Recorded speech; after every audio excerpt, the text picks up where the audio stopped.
afternoon, ladies and gentlemen, and welcome to Notre Dame Stadium.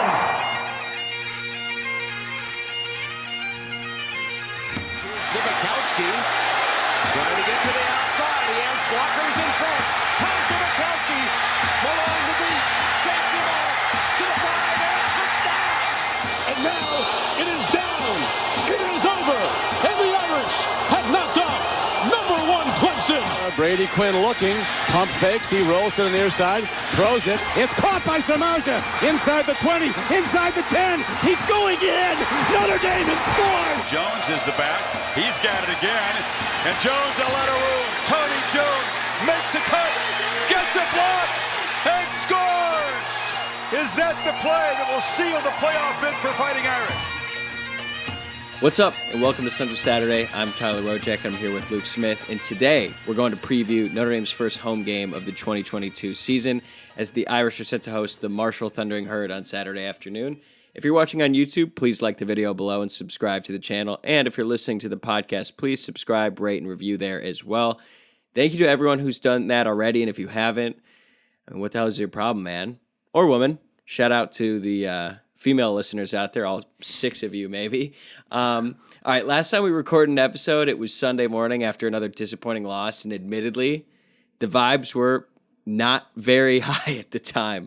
We've heard some of you that said we sounded a bit negative, a bit down in the dumps, and I would say those observations were astute. But today is a new day. It's a new week. Great opportunity to get the first W in the Marcus Freeman era. So before we start talking about Notre Dame's next opponent here, I feel like we should do a quick check-in, a vibe check, if you will. So how are you feeling today, Luke?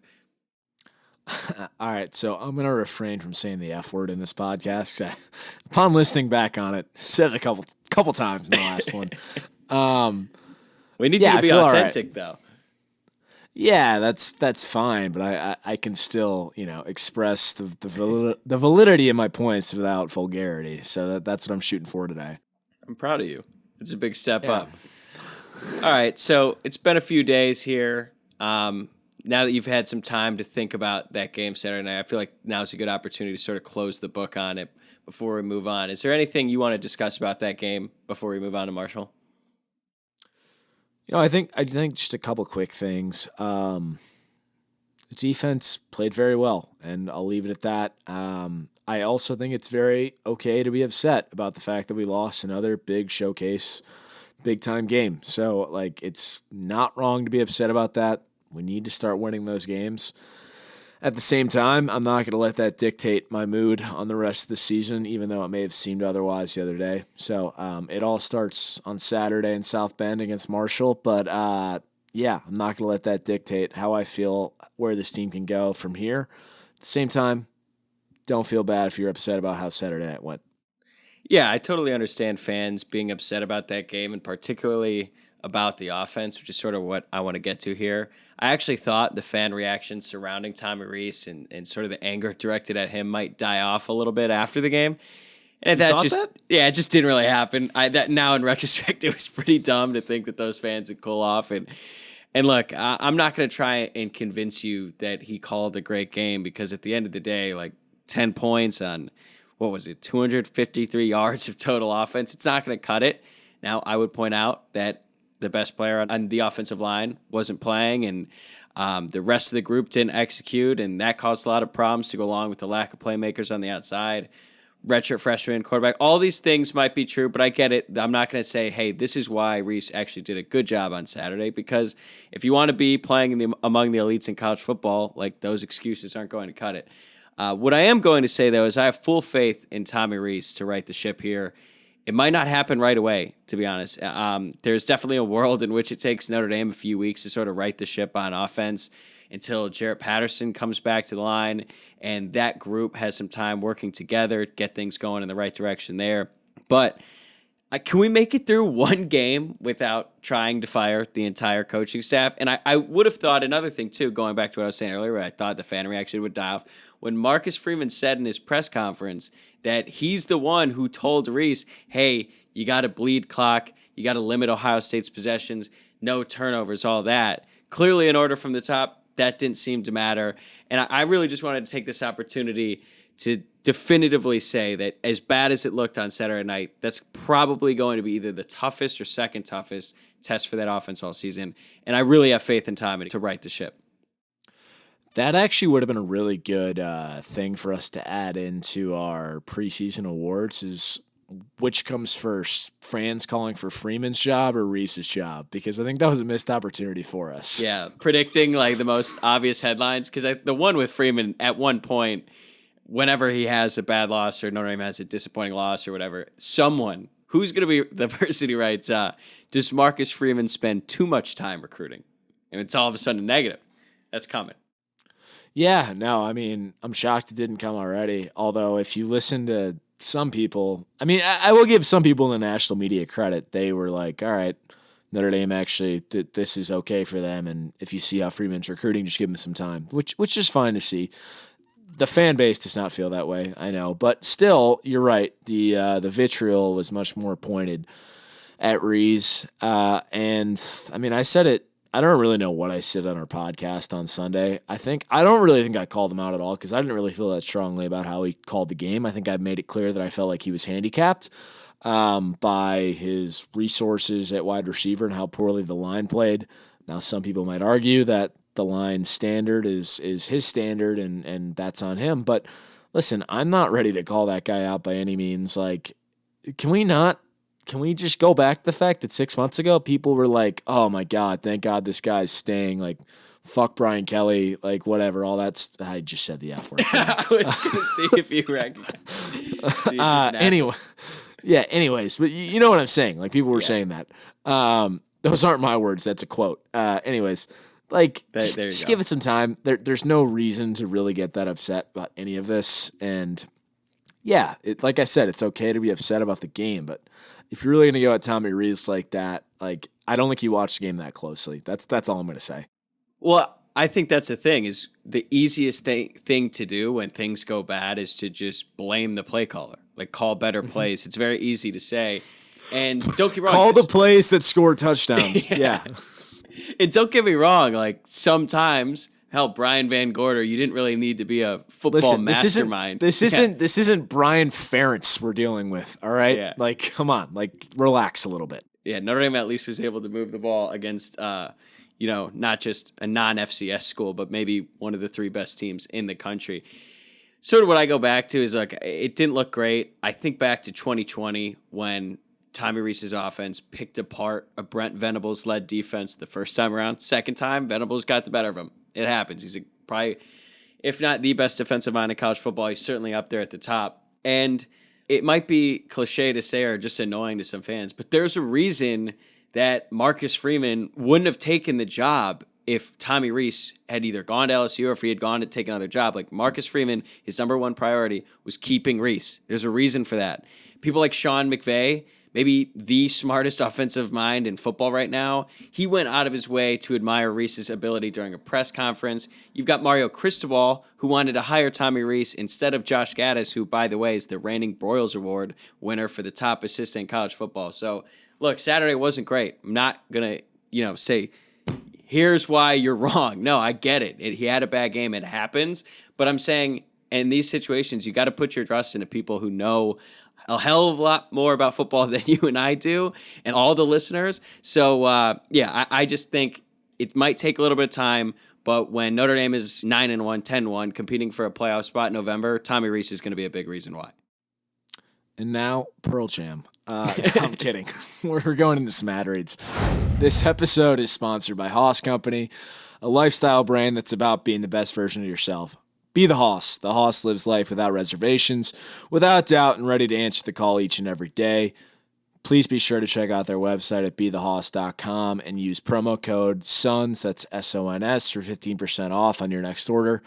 Look, they got this Irish collection out. It's really sweet. I really think you guys will like it if you take a look at it. All Notre Dame colored, and it's some good stuff. So just be sure to check them out again. That's bethehoss.com. Yeah, I actually got my Irish collection dad hat. I'm not wearing it right now, so I guess poor company man on my part. This episode is also supported by Rhoback. Shop game-changing activewear with Rhoback for those who crave activity. Use the promo code SONSND to get 20% off your next order in the entire store at Rhoback.com. But we encourage all of our listeners to check out the Shamrock Polo. We've been pushing it pretty hard. It would look great. And Irish fans everywhere, especially at the tailgate lot this Saturday, that's promo code SUNSND at RHOBACK.com. All right, let's talk about Marshall. This will be the first ever matchup between the Irish and the Thundering Herd, who enter South Bend 1-0 after beating Norfolk State 55-3. Should you be worried about that score? It's a lot of points. No. Norfolk State is not only an FCS team, they're a pretty bad one. So that was practically a glorified scrimmage to start the season over there. And at the time of this recording, Notre Dame is 20.5-point favorites. The over-under is 51. And wait, did that move? Did the line move? Well, I saw it at 18, so that did move up. Yeah, so it's at 20.5 now. Over-under's at 51.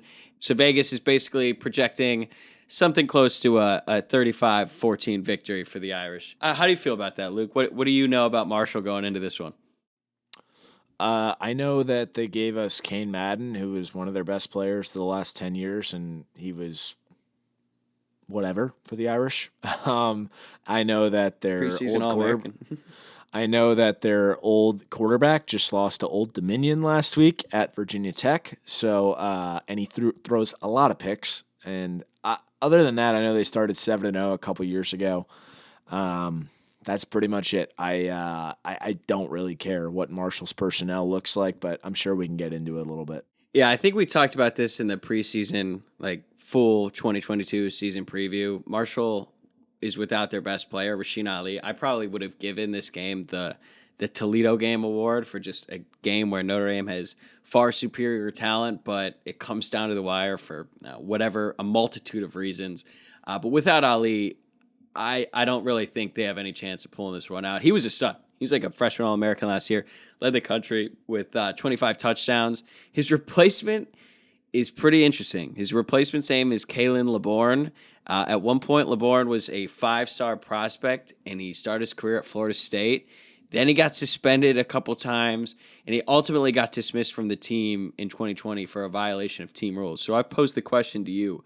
Outside of maybe mass murder, what does it take to get kicked out of Florida State if you're a football player, especially a 5-star prospect? Do we even want to know? No. Having been to Tallahassee and having never want to go back, it's hard to imagine. That place is a hellhole. I mean, we saw what Jameis did down there, and he never really faced repercussions for it.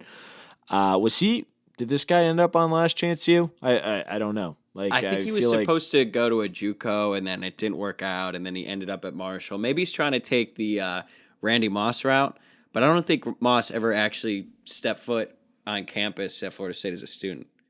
No, he did. I'm pretty sure he did a year at Florida State on the scout team, actually. Okay. All right, well, so maybe that's what this guy's plan is. So he's obviously got some raw talent if he was a 5-star prospect, but there's a reason he's at Marshall and never really did anything at Florida State. Their new quarterback, you already mentioned their old one, who's now at Virginia Tech, Henry Colombi. He is on his third team. He started his career at Utah State. Then he transferred to Texas Tech, started 9 games for them last year. So he's played some Power 5 college football, but he went like 4-5 as a starter. Wasn't all that great. So they're probably just going to try to run the ball. They don't have that many good receivers, but I don't know. I think big picture here, I'm not worried about this game in the sense that I think Notre Dame might lose because I don't think that's the case at all. But I got to admit, man, the past few years, Notre Dame has had some weird home openers. Now, last year, Toledo was obviously, I mean, I don't even know if we want to speak about that too much here. And then the year before that, Duke, but we'll give Notre Dame the benefit of the doubt, COVID year and all that. 2019, it was New Mexico State, who's a borderline high school team. Do you have any concern at all that we could be looking at the scoreboard in the third quarter and be like, wait, Marshall's in this game? No, I don't. There's a couple reasons for that. One, this defense just let up only 21 points to potentially the second best offense in the country last week. I don't think Marshall's going to have an easy way scoring points. That's just not going to happen, regardless of what you think about our offense, which I do think will play very well this week. I just don't think they're not going to be able to manage anything on offense. The other thing is that, listen, Marcus Freeman has coached 2 games as head coach in Notre Dame, and he's blown leads at halftime to 2 top 10 teams. if this game was to be somewhat interesting, that would make this a very uncomfortable start to the Freeman era. It would. There's no two doubts about it. We talked about it on Sunday. We think this was probably a very rigorous week of practice, and I think that shows. I think Freeman is looking to flex his muscle. I think Notre Dame just runs Marshall off the field on Saturday. I don't think it's ever close. I think you're looking at something closer to Georgia Tech last year. I think this is an absolute blowout. Oh my! Luke is back. It's serious. That's good rationale. I hope that's the case. Certainly, if in order for that to happen, we really need to see some things out of this Notre Dame team that we didn't see against Ohio State. So if you were to pick like the areas where Notre Dame will improve the most from week 1 to week 2, and I know that's a common football saying that you see the most improvement for any team from week 1 to week 2. Is that always the case? I don't know, maybe, but say it is the case for Notre Dame. And Notre Dame does steamroll them, like you say. What has to happen on this Notre Dame team? Like, which group improves the most? The offensive line. Yeah, kind of need that. Is Patterson going to play? I don't think so. No, I don't think so either. I don't think he should play until North Carolina. But I don't know, but I don't think he will play.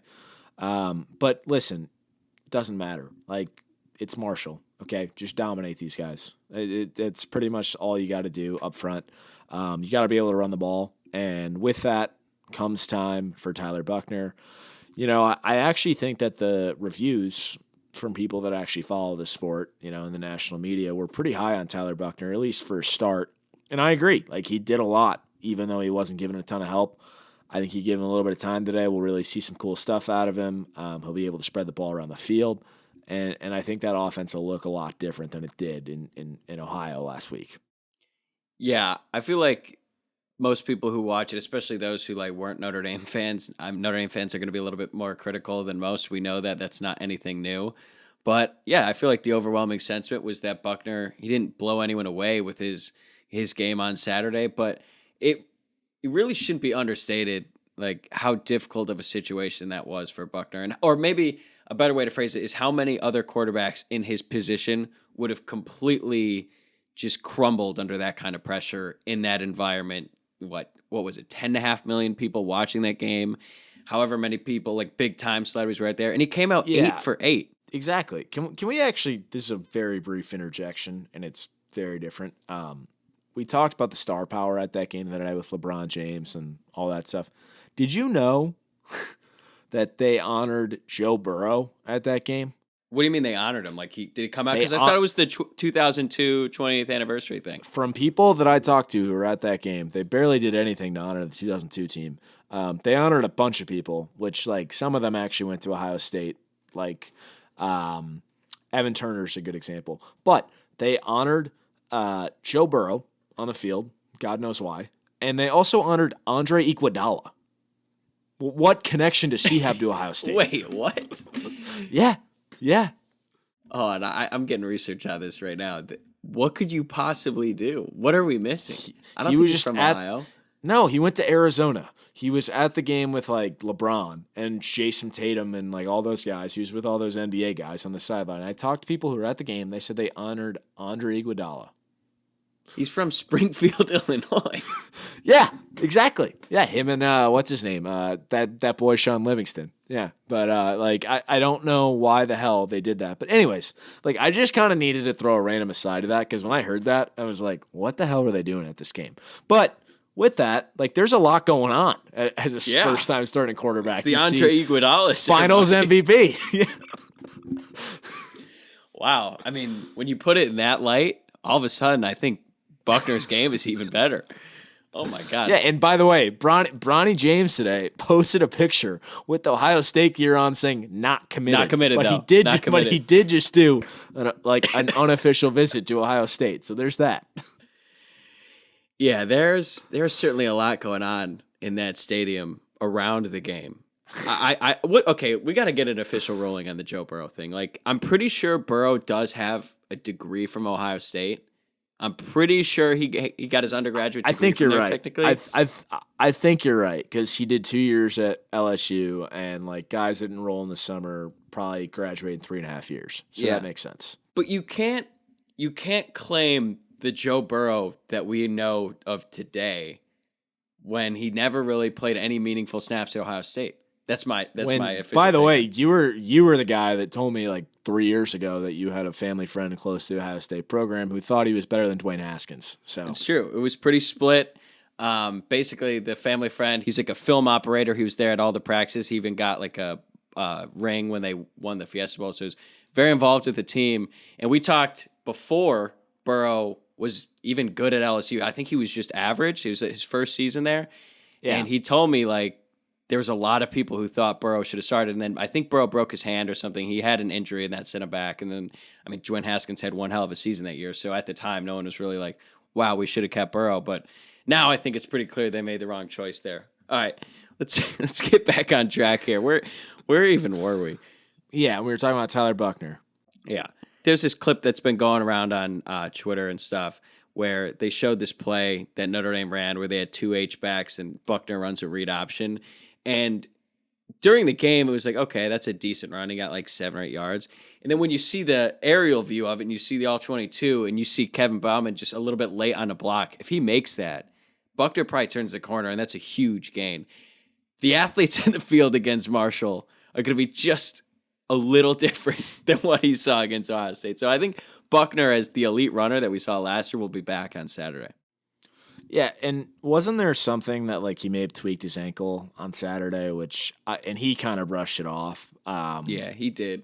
I don't know. Guys were kind of slipping and sliding on that field on Saturday night, which I thought was Both weird. teams. Yeah, all over. Exactly. Yeah.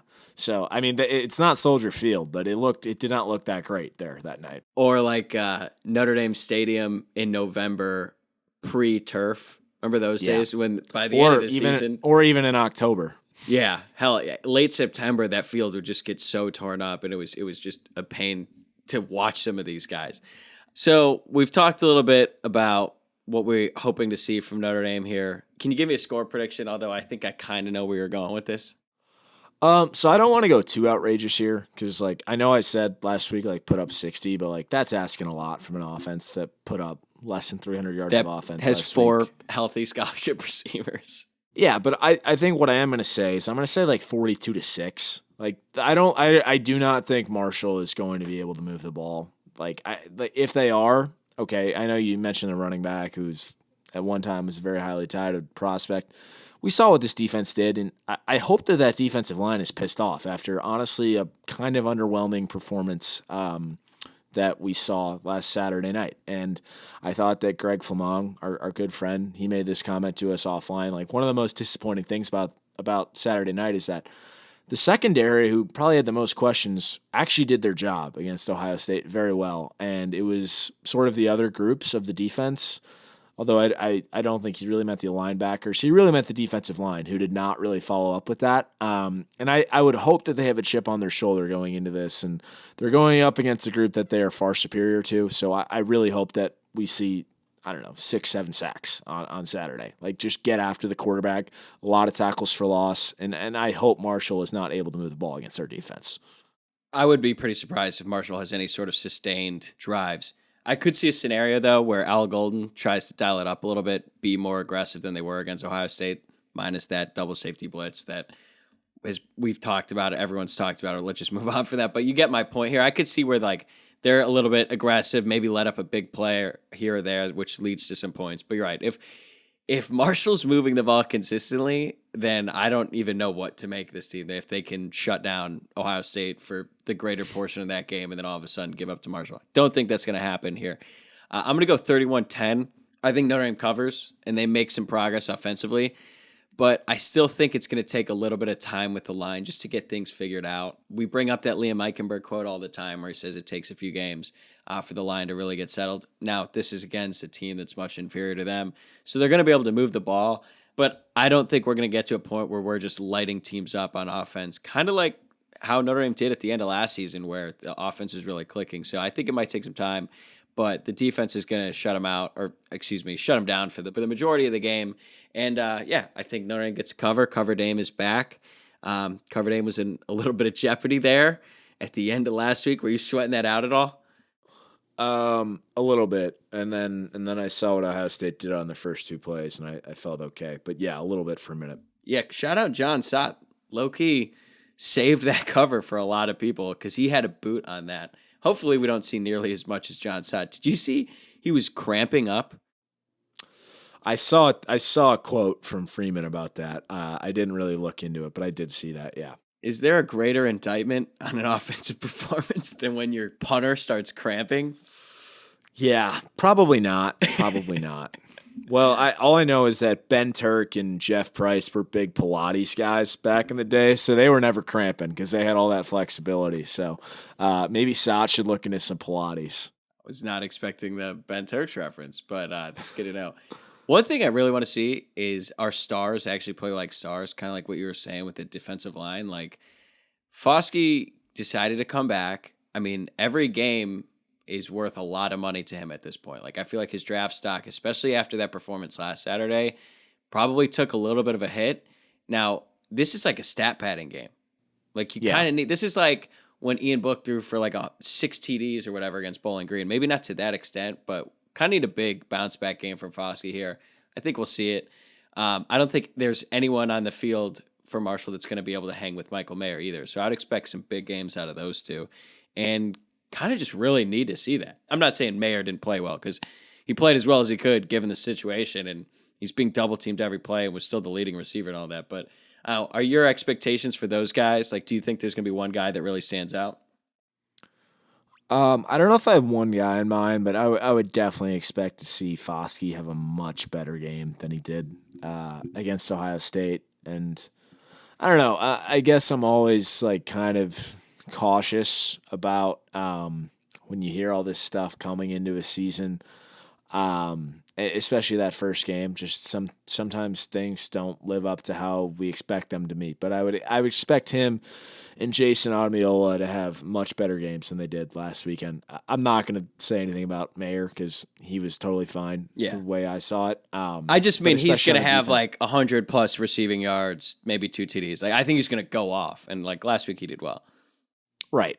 Yeah, no. But yeah, I think especially I look towards it on the defensive side of the ball. I don't know how much we've heard about Cam Hart and like whatever's going on with him, if he's still hurt or not. But that'll be interesting to watch as well. Yeah. All right.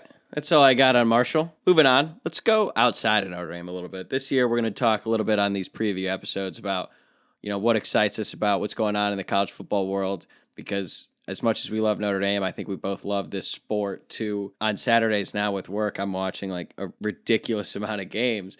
Some weekends, especially when you're at South Bend, you might not be able to catch them all, but last week, you and I both were able to watch a little bit. Anything that piques your interest going on in college football outside Notre Dame from last weekend, or maybe looking ahead to this weekend? Yeah, there's a couple things. I got to say, and this is somewhat related to Notre Dame, I had to laugh on Sunday when I showed up to a bar and I had a couple Alabama friends there. And the first thing they said to me was like, yeah, Notre Dame actually like acquitted themselves better than I expected. And I was like, yeah, whatever. I don't really care. And then they were talking to themselves like, yeah, dude, after yesterday, like I'm so much more worried about Georgia. Like, I really don't think Ohio State's that good. And like, it cracked me up because I was the one that said in our preview, like, I don't think Ohio State should be compared to Alabama, which I think is probably fair still. But at the same time, like the way they were saying it was just so dismissive about the way Notre Dame's defense played them. Like we talked about how CJ Stroud just made still some ridiculous plays. He and Bryce Young are probably still the two best quarterbacks in college football this year. So that one cracked me up a little bit. The other thing, staying in the Big Ten, Michigan's schedule. Like, when you really look at that, like, come on. They should be penalized. They should automatically have, like, 2 losses to their name by just their non-conference schedule. Are you fucking kidding me? God damn it, I just did it again. Are you kidding me? Like, I'm keeping these 2. I'm not cutting them out. Yeah, that's fine. But, like, Colorado State, Hawaii, UConn, that should be illegal. That is not... You don't play one real FBS school there. Like, I know they're technically all FBS. They're not any of those schools. Like, that's just a joke. That is a joke. And the fact that they can basically play this NFL preseason with their quarterbacks, which is clearly tailored towards Nazareth Academy's finest, J.J. McCarthy, who, by the way, is not that good. is just hysterical to me. And honestly, like, that game is one of the games I'm looking forward to the most because I think Ohio State's going to run them off the field again. I think, like, those guys, by the time November turns around, Ohio State is going to be a lot better team than what Notre Dame saw last week, and they are so much more talented than Michigan. I think they're going to run them off the field. So I know that you probably have some more positive thoughts about the Big Ten, and I want some other things to say, but I'll leave it with that for now. All I will say on Michigan is that they are running literally a preseason. It's ridiculous that their first 2 games are so insignificant to them that they're like, yeah, we're going to just try out a different quarterback each game. Like, winning is built into it. We know we're going to win. We're playing Colorado State and Hawaii. So, yeah, let's just test out these and UConn game 3. Whoa, Jim Moore is riding the ship over there, dude. He's got some good ghosts in his house. Look out for the Huskies in stores out there. Yeah, Michigan, you know what I'm thinking of? Remember when Ohio State lost to Clemson in that Fiesta Bowl? They lost in a close game to Trevor Lawrence, and like they had so many opportunities to win that game. They just didn't. They blew it, had a bunch of red zone trips. It didn't turn into touchdowns. That entire offseason, they had like pictures of the score, and in the weight room, they would just play that game on replay all year. Like, they weren't thinking about Michigan. They knew they were going to beat them. All they were thinking about is, if we get another shot at Clemson, we are going to impose our will. And they did exactly that in the college football playoff. I was shocked stunned. all of us. Yeah. But also what you're leaving out is that the fact that Michigan canceled on them that year because they claimed COVID. Yeah. Well, imagine what Ohio State is doing now with that Michigan game and all the talk about how they're at. I think it could be a bloodbath. Yeah, I hope it is, honestly. Yeah. I really do. And I don't like Ohio State, but I hope it is. Speaking of bloodbaths, how weak is the slate this weekend when the entire college football world is going to be fixated on Alabama going to Austin to play an unranked Texas? And I get the brand part of it. I understand Alabama, Texas. Obviously, it's a cool game. It's going to be on Fox, so I think the entire company outside of me is going to be at that game.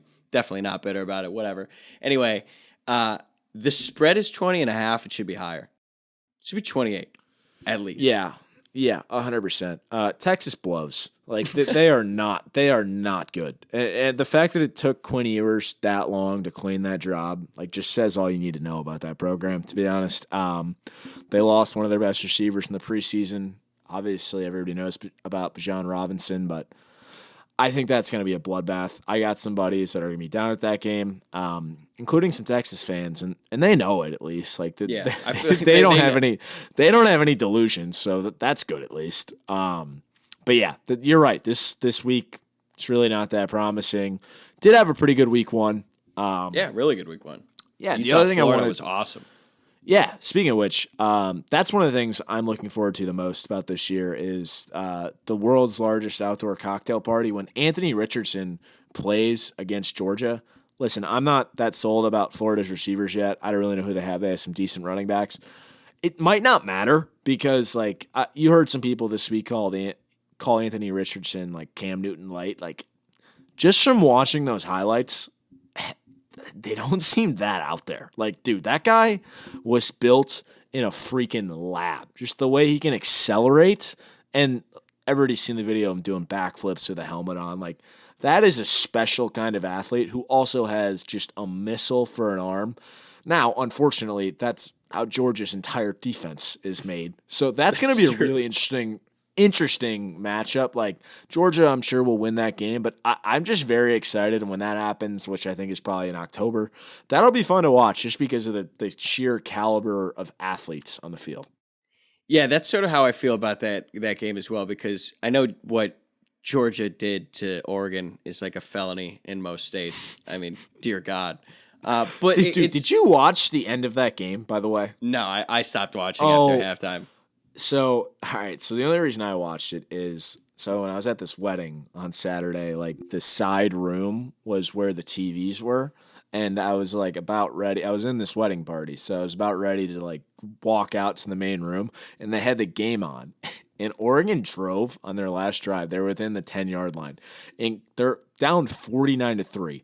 and Kirby Smart is losing his mind. Just yelling. Oh, I did see that clip. They are not going to score on us, and they did not score. He was losing. Like, he's up. It kind of reminded me, honestly, of when Alabama beat the hell out of Notre Dame in the national championship, and A.J. McCarron in the center got into the fight. On the that field. Was that was the closest thing, because, like, Kirby is just losing his mind about, like, dude, you're up 49-3. He goes, no, they're not scoring. Yeah.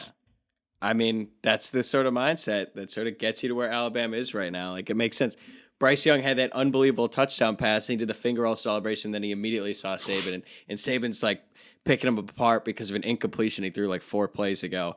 But that's just sort of what it takes. I think as good as Georgia looked in that game, I don't want to get too far ahead of myself, because it reminds me last year of, like, when Alabama, in that same stadium actually, they destroyed Miami. Miami was ranked 14th at the time, clearly weren't the 14th best team in the country. Oregon, I think, is in a similar situation. They're ranked way too high before the season starts, and Georgia runs them off the field. Don't get me wrong, I think Georgia's clearly, like, up there in the top tier. But this idea that they're just now going to steamroll everyone they play like they did last year, I think we're getting a little bit too far ahead of ourselves. So yeah, I think Florida could pose a legitimate threat to them. It's still hard for me to believe, though. Like, just the dudes out there. Like, I mean, they had basically 7 first-round picks last year, and then this year they bring in Malachi Starks, that 5-star corner, who I think was the first drive of the game, made maybe the greatest interception I've ever seen. Yeah, like, it's just ridiculous, man. Yeah, that the Alabama thing also reminded me. So I like I said, I was out of town at a wedding, but I missed our high school fantasy, like, draft on Saturday. And apparently, like I said, I'm friends with a couple Alabama people, but there are enough people in our group that, like, try to rattle the cage with the Alabama people. Doesn't really go too well. And another example of that is a close friend of this program. Put $300 when Alabama was up 48-0 on Utah State plus 51, and Alabama scored again, and it ended 55-0. So, moral of the story: don't even attempt those lines. Like, just don't bet against Alabama this year. Alabama first quarter, Alabama first half. Those are usually locks, and then the spread. I don't know if they get bored by just beating the absolute hell out of every team they play. Maybe they don't cover. Last game I want to talk about, Baylor BYU. Baylor is going to BYU. The game is starting, like, so late. I think it starts 7:15 Pacific. So yeah, 10:15 Eastern. So I don't even know how many people are going to be locked into that game other than us true degenerates out there. BYU's favored by 4. I know it's a home game, but Baylor's 9th in the country. Yeah. We're going to learn a lot about that BYU team that Notre Dame is going to have to go play in Vegas here a month from tomorrow. I'm going to be pretty locked into that game. Yeah, that could be like a 57-55 game, to be honest. Like, I feel like that could just be a shootout, because I don't think I'm very high on BYU's defense. I do think their offense is very good. Obviously, I don't know. You're right. That's going to be a very interesting one. I don't know how much of it I'm going to watch, but late. I'll be interested to see how it goes the next morning. Yeah, it'll be a good test and see. We'll kind of get a sense of, like, all right, BYU just say they beat up on Baylor, right? All of a sudden, that game on October 8th, we need to figure things out. We need to get Patterson back. We need to get the ball rolling before we go into Vegas. All right, you got any more final thoughts before we wrap this up? No, let's just hope, like, we truly never remember the Marshall game after this weekend. Very cool with that. Very cool with that. All right, that'll do it for this episode of Sunday Saturday Irish. Thank you all for watching or listening to us wherever you are. Don't forget to subscribe to the show. We really appreciate it when you do. Also, be sure to give us a follow on Twitter, Instagram, and Facebook at Sunday Irish. And we will talk to you guys again on Sunday, hopefully after a nice and easy win in the home opener. Talk to you soon.